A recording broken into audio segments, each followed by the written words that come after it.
প্রাচীন ভারতের এক শান্ত গ্রামে ছোট্ট সারথি তার পিতার সাথে বসে একটি গল্প শুনছে। সারথি ও তার পিতা একটি বটগাছের নিচে বসে আছে। সারথি, আজ আমি তোমাকে গৌতম বুদ্ধের গল্প শোনাব। তিনি আমাদের জীবনে আলোর পথ দেখিয়েছেন। সিদ্ধার্থ একটি রাজকীয় পরিবারে জন্মগ্রহণ করেন, কিন্তু তাঁর মন সর্বদা সত্যের সন্ধানে ছিল।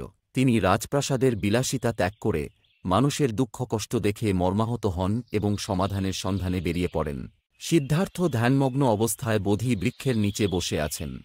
কঠোর সাধনা করে তিনি বোধি বৃক্ষের নিচে ধ্যান করে বুদ্ধত্ব লাভ করেন। তিনি আবিষ্কার করেন 4টি মহাসত্য: দুঃখ, দুঃখের কারণ, দুঃখের নিবৃত্তি এবং দুঃখ নিবৃত্তির পথ। বুদ্ধ তাঁর জ্ঞান প্রচার করতে শুরু করেন। তিনি সকলের জন্য সমান শিক্ষা দেন এবং বলেন মধ্যমার্গ অনুসরণ করতে।